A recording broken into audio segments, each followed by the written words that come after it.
Hello বন্ধুরা, আমি অনু update with অনু চ্যানেলে তোমাদের স্বাগত। আমি চলে এসেছি কথা সিরিয়ালের আপডেট নিয়ে। কথা সিরিয়ালে তো দেখা যাচ্ছে যে পাচক মশাই তো রুমে এসে দেখে যে কথা গিফট নেয়নি। ভাবে কিনা কথা হয়তো এখনো ঘরেই আসে, সে ভেবেও রেখেছে নিজের হাতে কথাকে গিফট দেবে। তার মধ্যে লেটারটা পায়, লেটারটা পড়ে। এভি কি করবে ঠিক করতে পারছে না, সবাই ডাকে আর ওই চিঠিটা পড়তে। এভি রাগের মাথায় বলে নাকি সে ডিভোর্সই দিবে, কথাকে আনতে নাকি সে গোবরডাঙ্গায় যাবেই না। কিন্তু কথাকে ছাড়া এভি থাকতে পারবে না, সেটা এভিও খুব ভালো করে জানে। এভি ভাবে যে মা কথাকে একসেপ্ট করে নিল, আমিও তো কথাকে ভালোবাসি, কথা সেটা বুঝলো না, ছেড়ে চলে গেল, কি করে তাকে ফেরাবো, এটাই এখন এভির মাথায় ঘুর। অন্যদিকে কথা গোবরডাঙ্গায় পৌঁছে গেছে ঠিকই, কিন্তু পাচক মশাইকে সে ভুলতে পারছে না। হোঁচট খেলেও সে পাচক মশাইকেই আগে ডাকছে, কিন্তু কিছু করবার তো নেই। সে তো গুহবাড়ি ছেড়ে চলে এসেছে, সে তো মন থেকে চায় পাচক মশাই নতুন জীবনে যেন সুখে শান্তিতে খুব ভালো থাকে।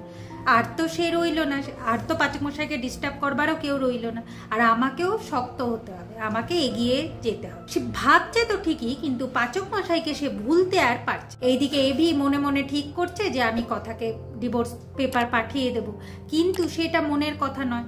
এভি কোনোভাবেই কথাকে ছেড়ে থাকতে পারবে না, সেটা এভির মা খুব ভালোভাবেই বুঝবে। এভির মা এরপর জানতে পারে যে কেন কথাই বাড়ি ছেড়ে চলে। এভির মা সঞ্চিতা ঠিকই করেছে যে কথাকে সে ছেলে বউ করে আনবে, তবে একটা প্র্যাঙ্ক তো সে করবে, কথার সাথে একটু দুষ্টু মিষ্টি খেলা। তাই কায়দা কানুনের সবাইকে নিয়ে সঞ্চিতা একটা প্ল্যান বানিয়ে ফেলে। জুনি যাবে কালকে গোবরডাঙ্গায় কথার সাথে দেখা। পরের দিন সকালবেলায় কথার হাতে তো ডিভোর্স পেপার এসে পৌঁছায়। কথা খুব ভেঙে পড়ে। ঠিক সেই সময় জুনি আসে কথার সাথে দেখা করতে। কথা জুনিকে বলে, শোন না জুনি, কি করবো বল, যা হওয়ার তা তো হয়ে গেছে, তোর আর চিন্তা নেই।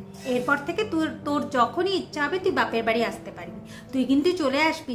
জুনি বলে, না রে কথা, আমি বেশি দিন না এখানে এসে আর থাকতে পারবো না রে। আগামী পর্বে দেখা যাচ্ছে যে সঞ্চিতা কথাকে বলে যে আগের থেকেই সে ছেলের জন্য একটা বউ ঠিক করে রেখেছে, তার নাম কনক চাপা। বিয়ের কার্ডও ছাপা হয়ে গেছে, অগ্নিবৌ আর কনক চাপার শুভ বিবাহ। কার্ডটা দেখে কথা কষ্ট তো পাচ্ছে। এইদিকে সে আবার এভিকে ফোন করে বলছে যে আজ আমি গুহবাড়িতে যাব, ডিভোর্স পেপারে সাইনও করে দেব, আর আপনার হবু বউকেও দেখে আসবো। এখন এভি কি করবে, কোথা থেকে বউকে জোগাড় করবে? দেখতে হলে স্টার জলসা বা স্টার জলসা এইচডিতে কথা সিরিয়ালে চোখ রাখতে হবে। আর আমার এই ভিডিওটা ভালো লাগলে লাইক, শেয়ার ও সাবস্ক্রাইব করে দিতে হবে। ভিডিওটা দেখবার জন্য অসংখ্য